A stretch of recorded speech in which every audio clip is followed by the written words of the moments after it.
Welcome, and thank you for joining us for another episode of Catholicism Unwrapped. I'm Father Andy Vogel. I'm Father Andy Beerman. In this episode, we will be talking about... It's under the category of controversial but constructive. Okay. And I feel like that's a lot of things. And that is... Controversial but constructive. Well, there's other topics. Is that like aliens? No, that's not very constructive. No. What is controversial but constructive? Okay, so Donald Trump? I suppose he's constructing a wing. That is true. And he's controversial. Yeah.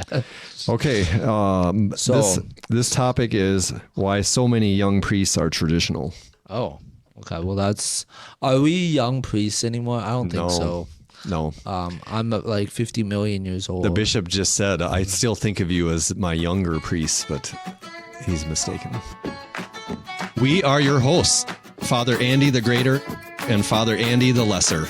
Buckle up, we've got a lot to cover. This is Catholicism Unwrapped. I was actually in some ways never a young priest. I was ordained when I was 35. Yeah. So. Yeah, that's later. We used to have a young priest gathering, and I was in it for many years. That's because they kept extending the age. Because no one was ordained in between. Right. So they'd say, okay, now anyone who's 35 and under. Okay, now anyone who's 40 and under is a young priest. Anyone who's 50 and under. Right. So I remember when we had the Catholic young adult group in Rochester, and we were going to make the age limit 30 because we thought that was ancient. Yeah. We were in our mid to early 20s. Mm-hmm. But then Jeff Torborg was part of the group, and he was 32. Okay. So somehow that got extended to 40, which I thought was outrageously old. Oh, okay. So for a young adult group. Well, I suppose young versus middle age. Yeah. There's got to be a cutoff line. Exactly. And World Youth Day, they consider youth 18 to 35. Yeah. So, but we're way past both of those numbers. Okay. So, what have we been up to lately? We have been up to golfing again, as per usual. Yeah, that's because we tend to record this on the same day that we golf. So which is our day off. So, actually, neither one of us played particularly well today, but we got to play the Rochester Country Club due to the generosity of some members. So we thank them for that. That was nice. Yeah, that's my first time playing it. Yeah. So I did not play it. You seem to know more about this than I do. So I guess they used to have a lot more trees, and then they got sprayed by something and got sued. Imprellis. And sued. I think you said they won $20 million. Yeah, it killed off a bunch. It was like a weed spray for the grass and stuff like that. But it affected the trees. It soaked into the ground, and the trees sucked it up with their roots, and it ended up killing off a lot of trees. Yeah. So there was a class action lawsuit for anyone who had trees affected by it. So if you had played the Rochester Country Club, in the 2000s or 2010s, it would have been more of like a tree-lined course, but now it plays a more like a links style course with a lot of bunkers and stuff. Right. Yep. So, but we're probably boring our audience because they probably don't care about golf courses, but that's okay. Yeah. So, yeah, I hear this all the time, that young people in general even want all the bells or what they call the bells and whistles of Catholicism. Smells and bells of Catholicism. And so there really does seem to be a trend, not just I would say with the young clergy, but even just with the young Catholics, of wanting incense and Latin and tradition and maybe even throw the word reverence in there. Right. And you witnessed that at the Newman Center, for example. Oh, for very much so. I was at the Newman Center in Mankato, Minnesota, from 2017 to 2023, and the young people, the more Latin we did, the better. The more traditional music we did, the better.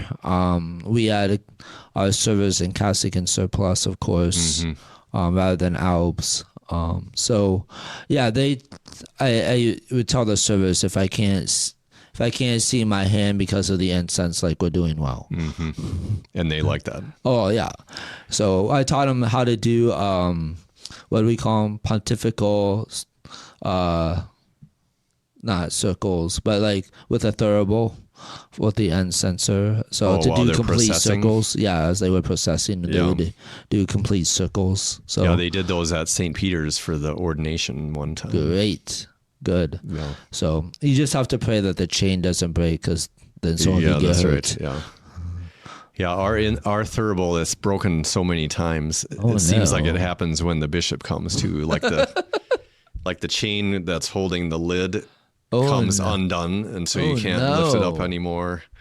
And then that sounds the last dangerous. time the base came unscrewed and that fell off, so we had to repair that. That does sound dangerous. Yeah, but we got it all fixed. Okay, no fires. No fires. Right? Okay, well, that's good. Not in our church, anyway. Yeah, who's had a church fire? Wait, never mind. It was not due to incense. It wasn't due to incense. It's true. So yeah, I think the fact that the young priests are into traditional things is just a reflection of the culture of younger people. Yeah, so my whole kind of argument along, just in general, of young people is the whole idea of moral relativism, or relativism in general. You make your own path, you do you. Like, it doesn't satisfy the soul. Right. It doesn't satisfy the longing for purpose and direction. Yeah, which is what I would call 70s Catholicism. Yeah. Oh, unfortunately, it carried a lot further than that, but right. into the 90s and maybe even 2000s. It was quite prominent in the 70s and 80s. Yes. And so, it's almost as if I would say, like, the baby boomers kind of rejected tradition. So you think of like even the sexual revolution of the 60s and stuff like that. And then I would argue that my generation, Gen X, we didn't know any better. Like, we just didn't, in some ways, we didn't grow up with it. I mean, I did, but like, we're latchkey kids, whatever. And then, the millennials. I think, like, I remember, like, going to the similar youth conferences even in the early 2000s, and really thinking, like, okay, like, change is starting, and maybe that's true.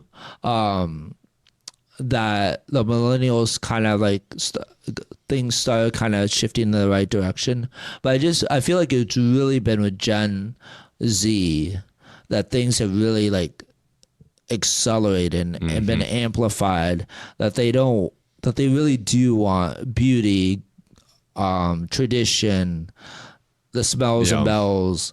Like, there's just that's evident in the number of young people coming into the Catholic Church, like, from atheism, but even from other denominations. Yeah, especially young men. Yes. Yeah, and we traditionally think of, like, religion is, unfortunately, kind of like, women tend to religion more often, but the young men have been coming into Catholicism in droves. So it's been really, really amazing to see the young people realizing that what the new atheism offered really does not satisfy the soul. Right. It's probably a better way to say that, but Yeah, and that's not just in the United States, but in Europe as well. They're seeing all these young people worldwide returning to the Catholic faith or coming for the first time, maybe. Yeah. And I guess I wouldn't say that it's everyone in that generation, but those who are practicing the faith, they tend to be more traditional. And so we when you look at statistics, even statistics on college campuses, or even, was it like still like 8 out of 10 people who grew up Catholic don't practice the faith as adults.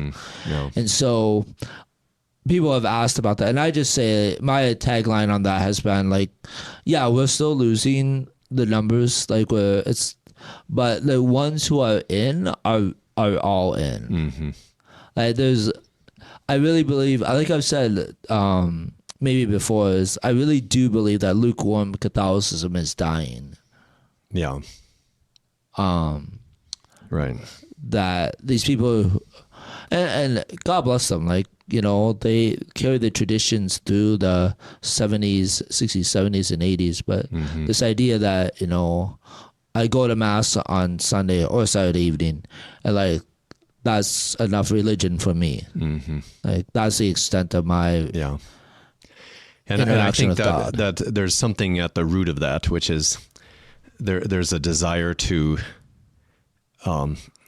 enter into a real relationship with Jesus Christ, and that he makes a difference in our lives.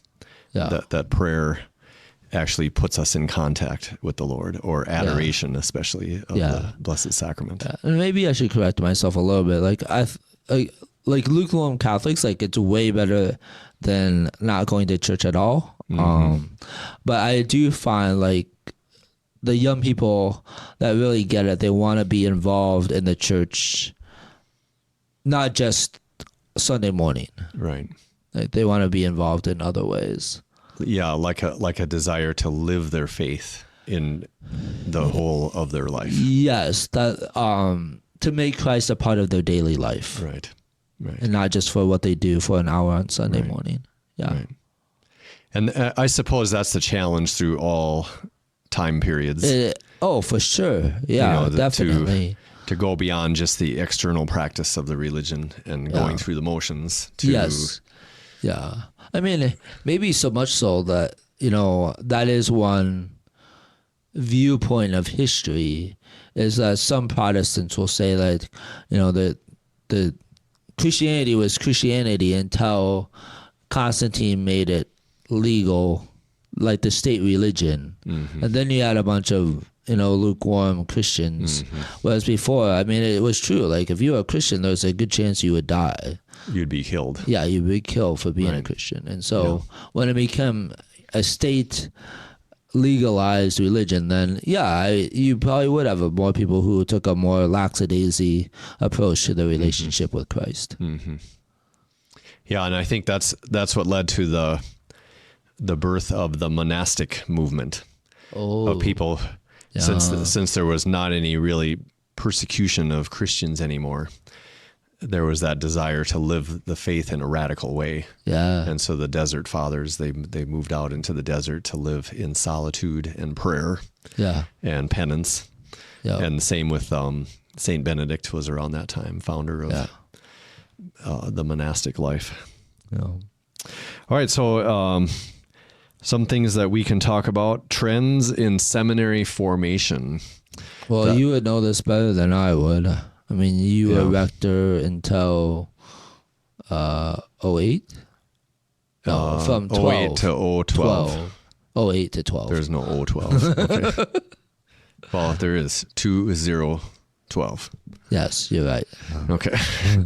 So, and I think just looking at my time in the seminary, then compared to when I was rector, and then even to the generation now, which is a later period, there certainly has been that movement. And Father Cook often said that, or Monsignor Cook, compared to the guys being ordained now, we are like raving liberals.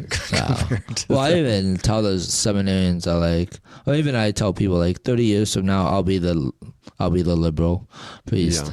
Yeah. So, but same idea. But because I think not that it's the measure of all things, but when I was in seminary, we were required to have actually we weren't required to have an alb in minor seminary.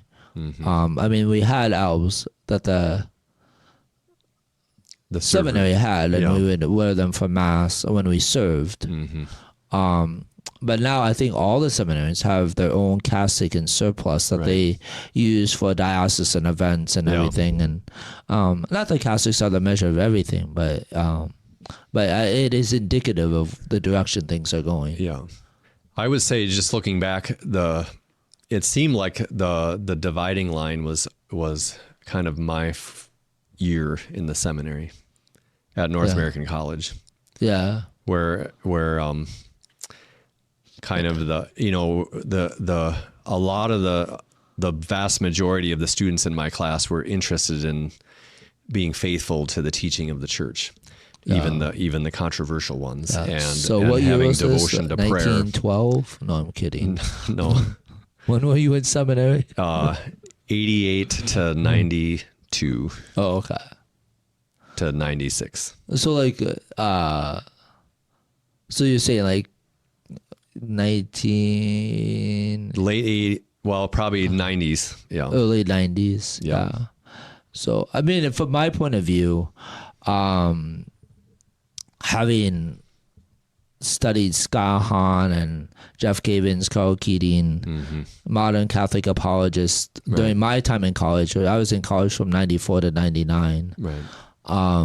When I arrived in Rochester, Minnesota, I would say like you and Monsignor Cook were the two priests that, I mean, for lack of a better way of saying, like, could speak my language. Like you knew you knew who and what I was talking about when I talked about Catholic apologetics. Mm-hmm.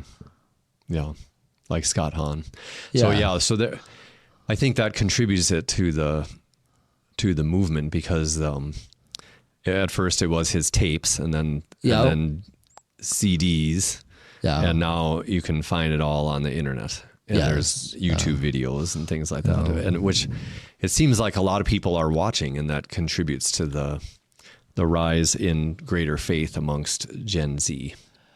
Yeah, I think the rise of YouTube, what do you want to call them, Catholic influencers, even our own Bishop Beerman, Father Mike Schmitz, all these people. Before, if you want to know about Catholicism, you had to trust what your Protestant minister was telling you. If you wanted to go back beyond that, you had to read on your own. Right. But now, anyone can watch a short YouTube video and find out exactly what the church teaches. They don't have to depend on what their Protestant ministers or friends might think that the Catholic Church teaches. Yeah, or the average Catholic to find out. Oh, that's they probably may not true know. too. Yeah, unfortunately. If you have questions. So. Yeah. But, I think one thing that came to mind is the Catechism, I believe, had a major part to play in that, because that came out in 1994. Okay. And it's maybe hard to imagine for you what it was like I don't before know the Catechism world. came out. Yeah. But a lot of the teachings would be contested. Like someone would say, well, the church teaches this, and then they would say, no, that's not true. No. The church doesn't teach that. And you had to like go to the document from some specific church council and try to look it up and see what it says. Yeah. And then they might say, well, that's been superseded now by some other document, so we don't go by that anyway. But the Catechism, you can just go and then say, here's what the church teaches about this topic, and it's clear. Yeah. And I hadn't thought about that. What a blessing that we had. Yeah, I hadn't thought about that. Yeah. Even at the time, there was arguments from certain sectors that said, well, this isn't for everyone to read. It's just for bishops. Then they have to write their catechisms. But then the document that Pope John Paul put with it is, this is for everyone to read, lay people and bishops and priests. Good. And he said it's a sure norm for the faith that beautiful, that what's in the catechism is the church's teaching. Thank you, St. John Paul II. All right. So next step is TLM influence on young clergy. What's that? TOM, the Latin Mass. Is it traditional Latin Mass? Traditional Latin Mass, you're right. Traditional Latin Mass, which is called the extraordinary form officially by the church. Yeah. Do they still, or? Huh? I thought that was Pope Benedict's term. Oh, I assumed it was still legit. Okay. I don't know. But I mean, you have the ordinary form, the Novus Ordo, Right. and then you have the extraordinary form, Right. the Latin Mass. But I don't know. What was the question again? Like The influence on young clergy. There's, I guess, young people in influence- general. A lot of people yeah, are. I was gonna say, and people in general, like even I would argue that Bishop Beerman has argued that the new point of evangelization is beauty. That in a relativistic society, truth doesn't hold the weight that maybe it once did, or maybe that it should. Yeah, or it seems off-putting if you start Seems with that. off-putting, yes. Whereas beauty is like, I mean, if you look at a sun, someone looks at a sunset and says it's ugly, like you're obviously wrong. Right. And so the TOM does come across as having more beauty, pomp, circumstance, like however you want to. Yeah. It is a more. I mean, it's a higher form of the mass. Yeah. Yeah, I think that's the next point, is the desire for reverence and beauty. Yeah. And an argument could be made that a lot of the masses in the 70s were not reverent. Well, not reverend or beautiful. Yeah, right. Right. And so the young people, since the world is so relativistic, since there's nothing like foundational or something to grab onto and say like, this is truth, or like this is true. Yeah. Rather than gravitating towards maybe truth, like, in the 90s when we had, apologetics and stuff, now they gravitate towards beauty, and the Latin Mass provides that beauty. Yeah. And it gives them something, in some ways, foundational, something solid to grab onto. Yeah. In what way would you say it provides beauty and reverence for those who haven't Beauty and been reverence. to one?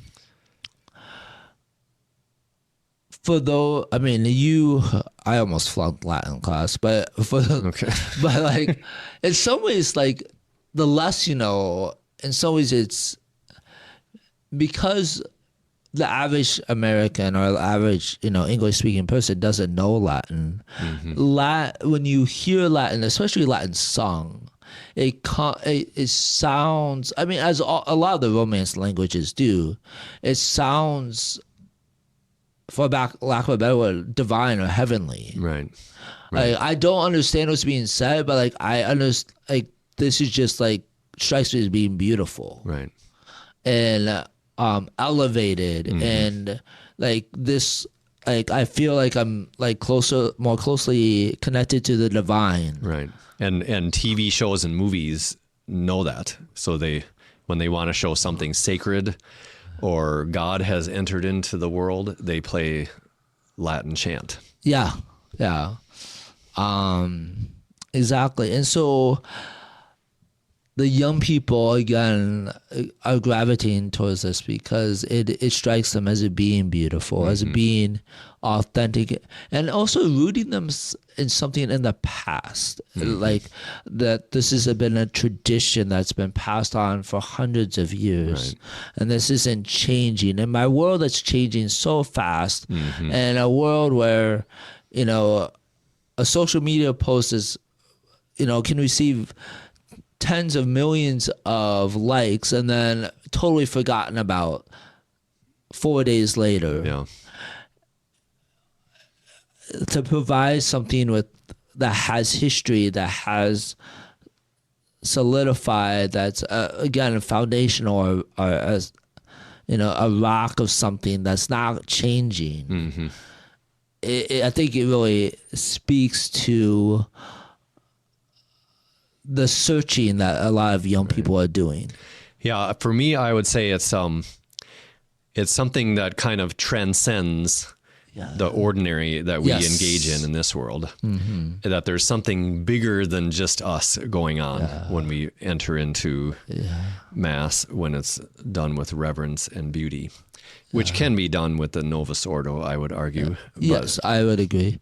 No, I think that's a huge thing, right? It's like in the world of like you do you, maximize yourself or whatever. Like, it's all about me, or And what we can accomplish. and but like.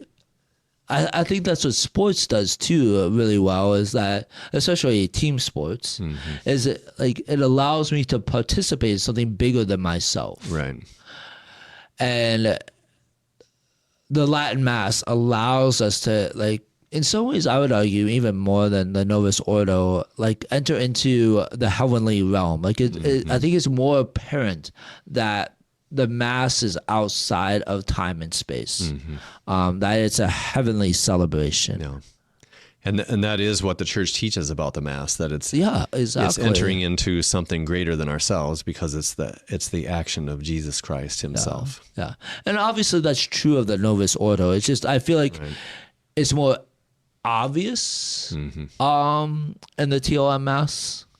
Yeah, and another aspect too is the silence. Like the Eucharistic prayer is said with a low voice by the priest, meaning from in the pew it comes across as silence, which is kind of like this mystical moment where God is doing something here, but we can't hear it or perceive it with our senses. But it lends to that. Yeah. Whereas there is that tendency with the Novus Ordo is to fill all the silence with talking. That's the guideline for radio or TV. You can't have dead airspace. I worked at a radio station. 3 seconds of dead air is a long time. Yeah. That's a cardinal sin for radio. Yeah. And we kind of fall into that, I think, at the Mass. Why is it quiet? Is there someone that forgot something or? Yeah. So obviously I don't celebrate the TOM because like I said, I did not do well in my Latin classes. Right. But even when I celebrate the Novus Ordo, I tell my musicians, you can play, the communion song or even an instrumental song after communion. But I said once I start purifying the vessels, I mean, you get obviously you don't have to stop, in the middle of a song, but don't start another song. And so that provides silence, space, time, for the soul to thank the Lord for the gift of the Eucharist, and which is the language of God speaking to us is through silence mostly. Yeah, I mean, I always forget his name, but the one who heard God in the small, still voice. Elijah. Yeah. And it's just and Pope Benedict reminded us of that too in describing the Mass, that to make sure that you include time for silence. After the penitential rite introduction, let us call to mind our sins, there should be some time for silent reflection. Yeah. After let us pray. Yeah. So we can think about what is it that I want to pray for. Yeah. And then after the readings, you can reflect on them. Yeah. After the homily. Yep. And I usually sit down for a little bit after the homily. And then especially after receiving Jesus in communion, to have that quiet time with him in prayer. Yeah. I tell my grade school kids, I remind them that you can't learn anything new when you're talking. Yeah, right. You have to be listening. Shut up. No. All right. What's good? What's misunderstood about this movement towards traditionalism? What is good and what is misunderstood?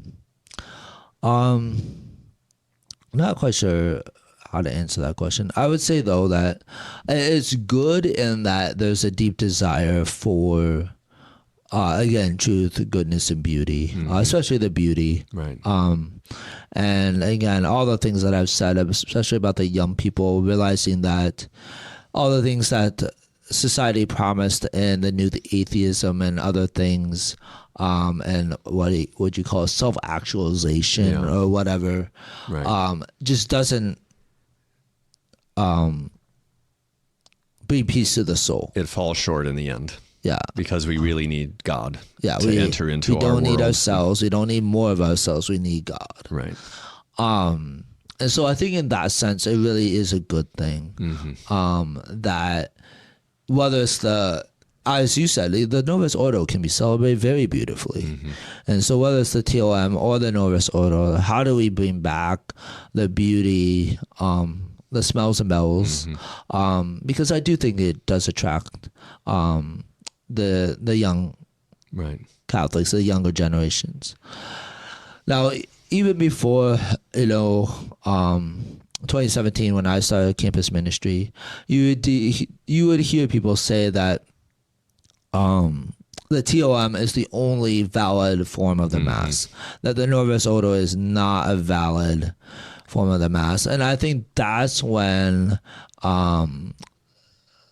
people who attend the TOM Mass, or as some people call them, the trads, that when that group of people takes it too far is when they start saying that the Latin Mass is the only authentic form of the Mass. And it's just not something that the church has ever said. Right. Pope Benedict had an interesting, he allowed greater use of the traditional Latin Mass, extraordinary form. And he said, because there's a need for perhaps another reform of the liturgy, and allowing the good that is in the traditional form to be brought into the Novus Ordo. Can we take the good that's in both of those to make another form of the liturgy that has understandability, which is, it's in the language of the people. Yep.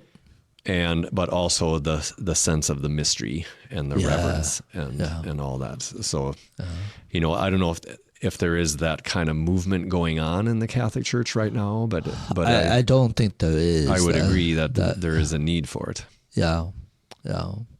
I don't know what this adds to the conversation, but like when I remember going to Kenya, and going to obviously the Novus Ordo Mass, and I'm like, I don't understand what they're saying, but I do understand what they're saying. Like I don't understand the language, but I've been to Mass a million times. Well, maybe not a million times, but I've been to Mass a lot of times, and I know what's going on. I know what's being said, and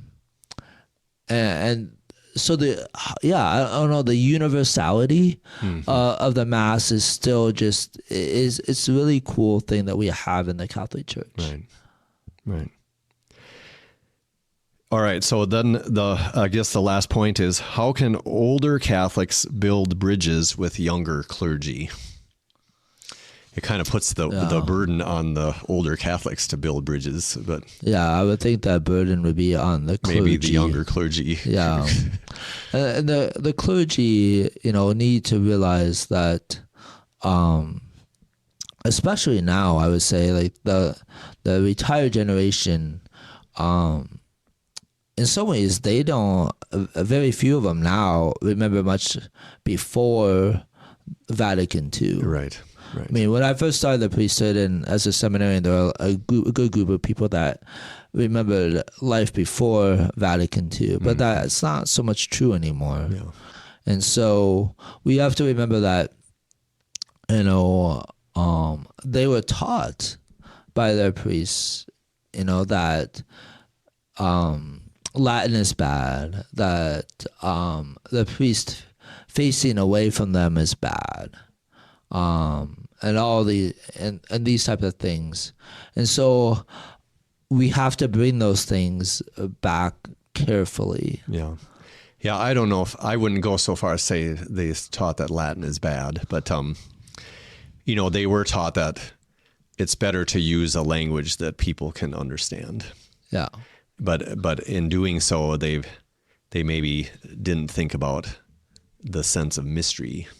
Yes, that there the is sense of mystery. In the Latin language. And Latin still is the universal language of the church. Yeah. And so, like, if there is one language that Catholics worldwide should be able to kind of gather around, it would be Latin. Right.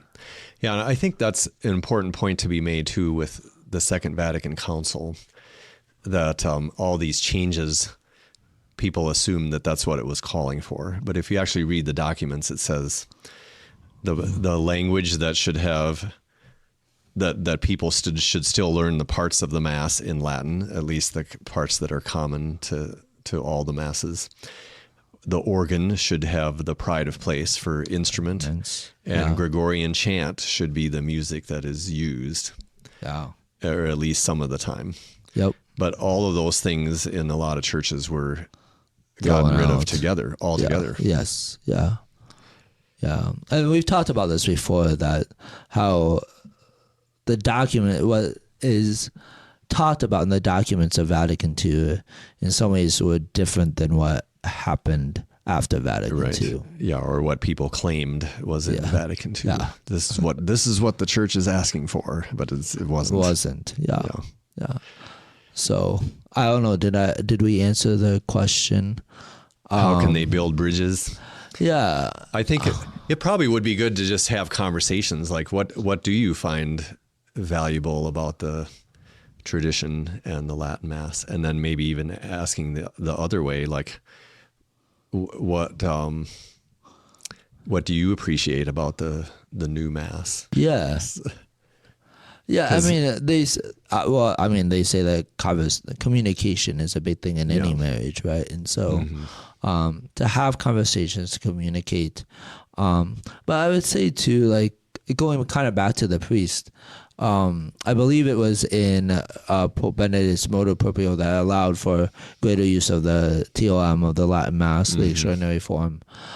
He even said, like, the Latin Mass shouldn't be forced on the people. Right. Like, so if you have like your Mass schedule, like 8 and 10 Sunday morning, like those should be in the Novus Ordo. Right. Like if you want to have a Latin Mass, I don't know, have it like at 2 p.m. or whatever. Right. Like it shouldn't be forced on the people. Like it should be something that they organically ask for. Right. Yeah, and I think it would also be helpful to explain a lot of it. You know, like there is a lot of symbolism there that could be explained, and so it just might be that people don't know, and they're familiar with a certain way, and don't know the other way, and so that can be helpful to describe it and explain it. So I have praetos or kneelers that the ushers bring in the 2 central aisles, and so people can just stand behind the kneelers and receive Jesus in the hand, or the way people normally do these days. But the kneelers are there, so if they want to kneel and receive on the tongue while kneeling, that's an option. And so when I brought that in, it was a bulletin article that I just wrote talking about, communion rails and how people used to receive, and the reverence that goes along with that. And so, not that we can't show reverence while bowing and receiving on the hand, but just that it's not required by the church. It's totally optional. But if you want to show kind of a greater reverence for the presence of Jesus' body, blood, soul, and divinity in the Eucharist, you may do so. Yeah. And I said that to my parishioners too when we started offering that option of kneeling while receiving communion, that what's in our soul is informed by the postures of our body. Yes. Like we kneel down when we pray because we are body and soul. Yeah, it makes a determination about what's in our soul. Yeah. And so I said, just, maybe try it, receiving communion while kneeling, and see if is there a different sense that you have of communion when you do that. But thank you for joining us for another episode of Catholicism Unwrapped. And in all things, ad maiorem Dei gloriam. God bless.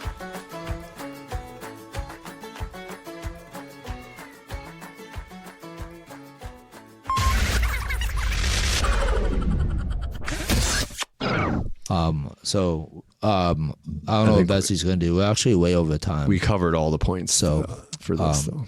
We also shot this video with my left ear towards the camera. Uh-oh.